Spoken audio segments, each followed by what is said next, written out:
Fala, peregrino! Seja muito bem-vindo aqui ao canal Fatos Maçônicos e nesse vídeo de hoje nós vamos responder à acusação que a maçonaria seria uma seita judaica.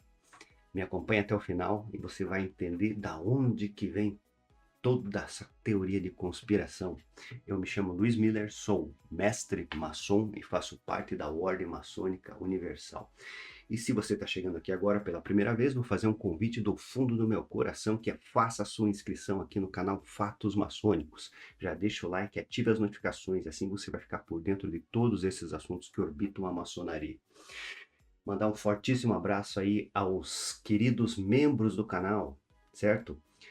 Nós temos uma área de membros aqui no canal Fatos Maçônicos, onde fazemos lives semanais e eu disponibilizo toda semana muito material bacana. Ó, dá uma olhadinha aqui, ó.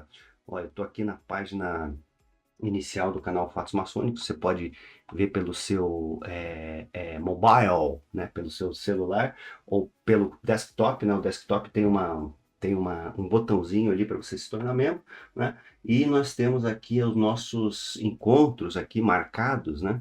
Então tem uma série de coisas. São João na maçonaria, Lúcifer na maçonaria, Espada de Fogo, e são centenas já, né, de materiais exclusivos para o pessoal, fora os outros materiais que são cedidos. Então, pense em tornar-se um membro e apoiar aqui esse projeto, o projeto Fatos Maçônicos. E também lembrando que esse vídeo é patrocinado pela empresa Palladio Recursos Financeiros. Se você é uma pessoa que pensa no futuro, não deixe de fazer um investimento através do consórcio imobiliário, consórcio de auto, consórcio Olha, hoje tem consórcio para tudo e existe uma série de estratégias, né, para você alavancar o seu patrimônio, realizar os seus desejos através dessa ferramenta interessantíssima que vai fazer diferença. Então converse com especialistas, os links estão aqui embaixo. Então a acusação, na verdade, foi aqui da Cris Sirley Vogel. Sirley Vogel, ela pôs aqui seita judaica, né? No vídeo que eu fiz lá, os deveres do aprendiz maçom. Então, na verdade, olha que interessante, por que que eu peguei esse tema, né? Esses dias eu encontrei um velho amigo meu, inclusive um estudioso, etc. Cafezinho, café, ó, essa caneca aqui faz parte do nosso café com maçonaria semanal. E daí, fazia muitos anos, nós fazemos parte aí de uma instituição de estudos, de aprofundamento, né? Uma instituição de intelectualidade, de fato, né? E daí ele veio me perguntar assim, pô, você que está aí nos graus mais altos da maçonaria, que detém um determinado conhecimento e tal, etc, né? Ficou rasgando cedo, eu acho que foi muito gentil, na verdade, certo? Mas a pergunta foi, é verdade mesmo que a maçonaria, ela por trás, o judaísmo está por trás dela? Daí eu expliquei para ele como que funciona esse negócio e como veio se desdobrar essa questão da teoria da conspiração. Veja bem, né, é questão histórica, isso daí é fácil da gente entender como o negócio foi se desenrolando. Maçonaria, vamos por pontos, né? Maçonaria se iniciou de forma organizada, como a gente conhece hoje, o que eu chamo de maçonaria contemporânea, certo? Se iniciou lá em 1717, beleza? Na Inglaterra. Então ali houve a estrutura, já existiam movimentos maçônicos, ali houve o início, né, da estruturação da maçonaria, o que a gente pode chamar desse jeito. Daí, certo? Eu considero, isso daí é um pensamento meu, né? Eu considero a Inglaterra assim, a mãe da estrutura contemporânea da maçonaria, mas a França ela é a mãe do espírito maçônico, né? Por que disso, né? Então a maçonaria iniciou na Inglaterra, acabou indo para a França, certo? E lá os franceses começaram a desenvolver muita coisa. Um ponto, né, um ponto fundamental, aí, uma linha, né, na história do desenvolvimento da maçonaria fundamental é o discurso do Cavaleiro Ramsay. Vou falar em português aqui, o Chevalier Ramsay. Né, ele fez um discurso, proferiu um discurso em 1736 e 37. Esse discurso era entregue para as pessoas que entravam naquela organização que estava ainda em começo, né, estava em estruturação, nesse modelo inglês, inclusive, né, mais ou menos assim, né, grosso modo falando, mas já existia essa estruturação já existia a maçonaria lá, certo? Só que eles acabaram adotando as questões dos graus, né? Aprendiz, companheiro, mestre, né? E o grau de mestre criou muita, assim, confusão, né? Muitas dúvidas, né? E essas dúvidas acabaram gerando os graus posteriores e, inclusive, sistemas diferenciados do que nós temos hoje, aí, mais ou menos, né? Diferenciados no sentido de que acabaram se desenvolvendo no que nós temos hoje, certo? Então, tentando explicar a lenda do primeiro grau, do segundo, a lenda do terceiro grau, as ferramentas do segundo, do primeiro, né? Então surgiram sistemas variados, e esses sistemas e graus, inclusive variados, sofreram uma série de influências, né? Nós temos um boom no desenvolvimento em todas as linhas. Se você começar a estudar, você vai começar a ver, assim, como eu falo, uma parábola, né? Então, você pega o hermetismo, por exemplo. O hermetismo seria, né, ele seria, o início do hermetismo, puramente falando, ele seria lá por conta quando Roma chegou, quando a Grécia, melhor falando, né, Alexandre o Grande, lá 300 e poucos antes de Cristo, chegou lá no Egito, e lá, ali começou, né, eles começaram a fazer uma analogia com a divindade Hermes, com a divindade Tote e tal. Ali mais ou menos surgiu o hermetismo, certo? Então, o que a gente conhece hoje como isso, né? Hermes é um deus grego, né? Uma divindade grega, que é o mensageiro dos deuses, né? Aquele que tem as asinhas nas sandálias ou nos pés, etc, né? Que é o Flash lá da DC Comics, né? O Mercúrio. Mercúrio é romano, né? Mas tem lá na Marvel também, né? Então, isso daí é tudo, essa mitologia criada posteriormente de heróis, tá? É tudo baseado nos antigos, né? Por isso que é muito interessante, né? As histórias são histórias da humanidade vista de outra perspectiva. Tá, daí, o que que aconteceu, né? Então começou ali a se estruturar, já existia lá, por exemplo, a questão, isso é só um caso, já existia a questão, por exemplo, de toda a estruturação da divindade Tote, com o sacerdócio, com seus rituais específicos, bababi, bababá, bababá. Nós vimos surgir posteriormente um documento que é o Corpus Hermético. Esse documento já é do ano 100, mais ou menos, né, do primeiro século, né, ou seja, 100 anos depois de Cristo. Eu estou falando que o início começou lá foram 400 anos atrás. O documento, né, que é o Corpus Hermeticum, é do século I, certo? Então, o que que a gente vê? A gente vê que o negócio acabou se estruturando e saiu lá um papel. Né? 100 anos depois do cristianismo, 400 anos depois, mais ou menos, né? Depois dessa interseção de linhas, né? Que acabaram desenvolvendo algumas coisas, e depois esse negócio acabou morrendo. Né? Na Idade Média ali, é, na Idade Média tardia, que a gente chama, né, começaram a surgir muitos manuscritos, etc. e tal, e teve um ressurgimento, né, do hermetismo, e depois morreu novamente a questão e surgiu mais ou menos na época da maçonaria, ali, que é o século XVIII, né, 1700 é século XVIII, um pouquinho antes, né, essas datas não são muito fechadas, então, a partir ali, por exemplo, do Renascimento, né, a partir de Lutero, né, que fez um contraponto contra a igreja, foi o primeiro principal, né, isso aí é de 1500 e pouquinho, agora não me lembro, né, mas é século XVI, né, começaram a refletir sobre essas ideias. Beleza, isso é só uma analogia. Na questão, por exemplo, da cultura judaica, que teve um surgimento muito grande lá na Espanha, em 1230, 1235, lá com Abrão Abulafia, né, e o surgimento dos livros básicos, como Sefer Yetzirah, Sefer HaBahir, né, e o Sefer HaZohar, né? Surgiram o livro da iluminação, etc, etc, etc, que deram base à doutrina dentro do processo assim metafísico, podemos pôr, do judaísmo, né? Porque judaísmo é um povo, é uma cultura, é uma religião, é um mix de tudo. Então eu conto, inclusive, essas histórias aqui no meu livro Árvore da Vida Cabalística, para você entender, né, quais são essas linhas do que se fala que é cabala, né? Essa questão.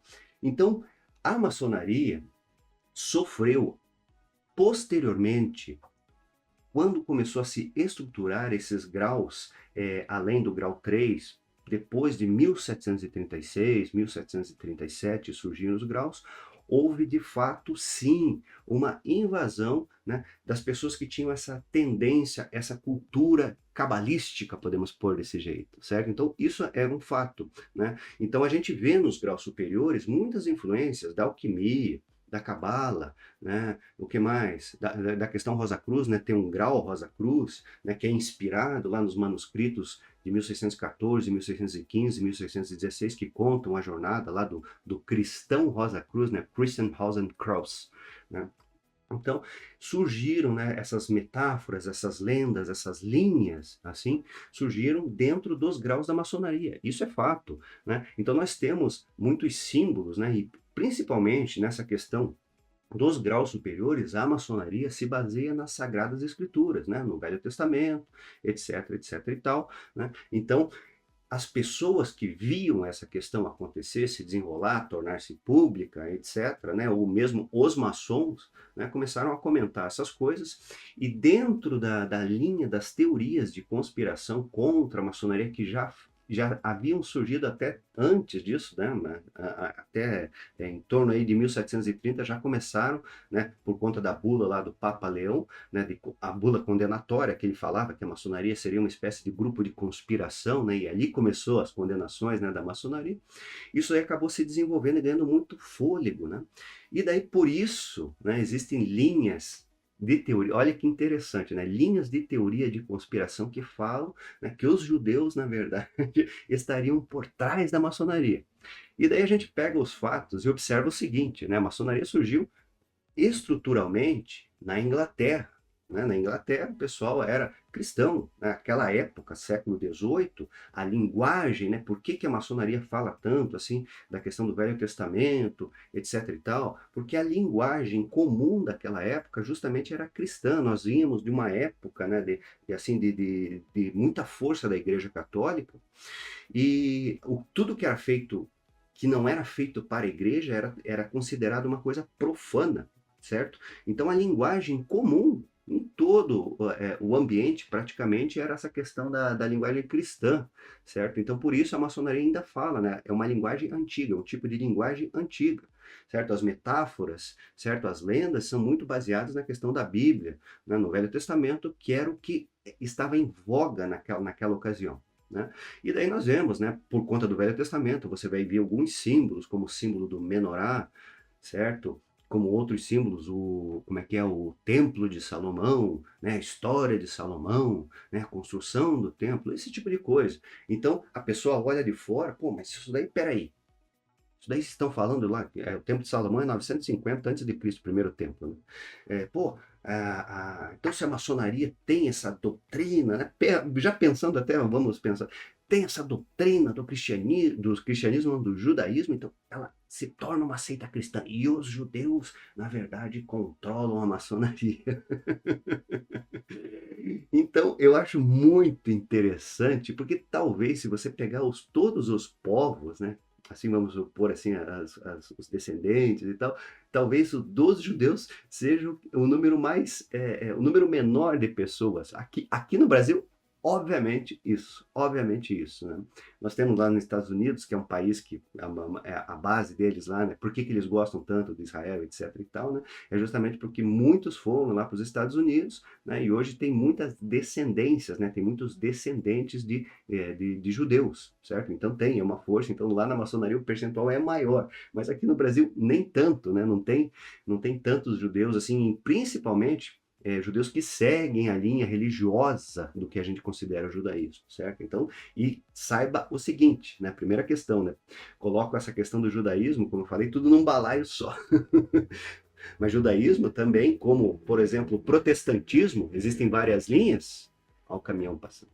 Existem várias linhas.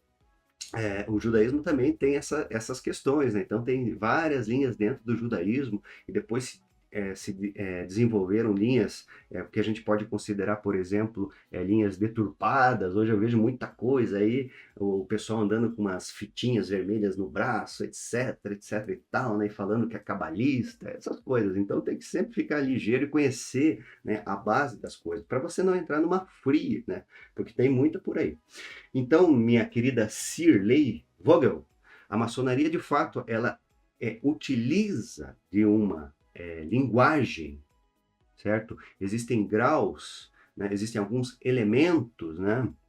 que se fala, por exemplo, que a maçonaria tem essa influência. De fato, se buscou, mas é uma influência das Sagradas Escrituras, né? Mas o comando, vamos por assim, né? É uma espécie de linha paralela, né? Com as crenças da religião judaica são distintas, né? São distintas.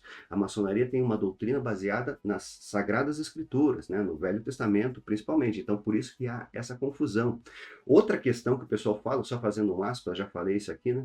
Se fala muito que a estrutura, né, do templo maçônico, na verdade, ele é comparado à árvore da vida, né? Ah, olhar a árvore da vida, né? Que é isso aqui, é o Erzheim, né? A árvore da vida, certo? Esse desenho, que é emblemático aí. Falam que a maçonaria, na verdade, utiliza, né? Os templos são colocados de forma que seria uma forma paralela, assim, podemos pôr, né? Você pegar a árvore da vida, o venerável mestre fica em Keter, né? Depois você tem o secretário, né? Vai depender do rito, né? O meu rito é do Niramita, o secretário fica do lado, olhando, sendo venerável, fica do lado direito, né? Mas se for do rito escocês antigo aceito, o secretário fica do lado esquerdo, né? Então meu rito muda, né? Tem algumas questões, né? O secretário seria Binah, né? O orador seria Hokmah, né? Aqui o centro, o pavimento mosaico ali seria, que não tem cargo ali, né? Ali seria o pavimento mosaico, seria Tiferet, né? Daí você tem aqui Yesod seria o guarda interno, né? E o guarda externo seria Malkut, né? Que é a manifestação na matéria, né? Então isso aí é um engano, né? Então você fala muito disso, né? Se você for fazer essa analogia, aí se traz essa questão que eu pessoalmente discordo, né? Porque se fosse uma relação, primeiro que isso daí é um desenho, né? Eu sempre falo, a melhor relação para você entender essa questão de Kabbalah, por exemplo, existe o desenho do Erzheim, que fala, né? O Sefirot, ele fala de níveis de consciência, certo? E ali ali é uma figura, né? As figuras existem, os símbolos existem, né? Até para o nosso cérebro conseguir compreender melhor, né? E ali fala de níveis, por isso que é uma árvore, né? Fala de árvore, né? Então a árvore tem uma raiz, tem um tronco, tem as suas folhas, os galhos e os frutos. Então basicamente a analogia é muito parecida nessa questão, mas talvez a melhor interpretação, né? Porque esses níveis de consciência eles são intercambiáveis entre eles, né? Seria uma cebola, por isso que eu falo, tem que tirar as cascas, né, as partes da cebola para você procurar entender essa questão de Kabbalah, certo? Então é uma coisa bem diferente.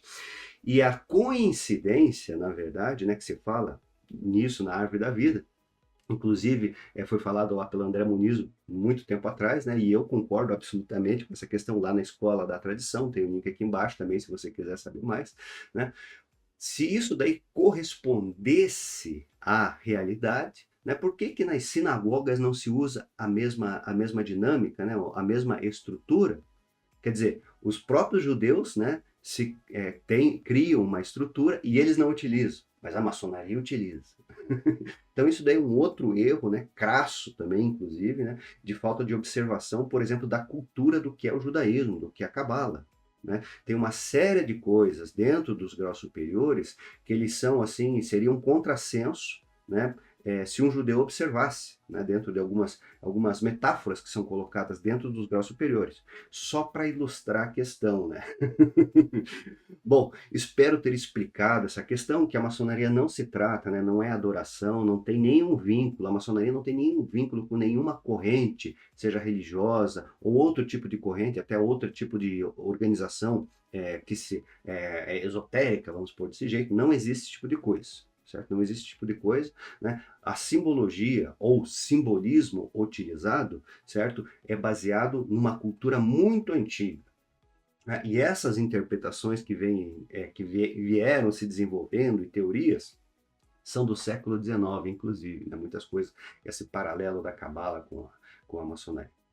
Bom, faça seus comentários aqui, deixe sua opinião e vamos aumentar, assim, ou esmiuçar mais esse assunto, se for assim, da sua vontade. Nesse vídeo de hoje eu vou ficando por aqui e espero você no nosso próximo encontro. Um fortíssimo e grande abraço. existem e você sabe bem disso. Para tudo é necessário planejamento. Já pensou em fazer um planejamento financeiro? Ninguém melhor do que uma pessoa tecnicamente habilitada para isso. Por isso que eu tenho uma parceria com a Palladio Investimentos e Recursos Financeiros. Consulte um dos nossos especialistas. Ele vai lhe apresentar um plano concreto de planejamento e investimento que realmente pode mudar a sua vida, através do consórcio imobiliário de altos bens e serviços. E se você não pensou nesse assunto ainda, faça uma consulta. Você vai ver que vale muito a pena. Use o código 7777 no WhatsApp aqui embaixo. Palladio Investimentos e Recursos Financeiros. Um negócio de irmão para irmão.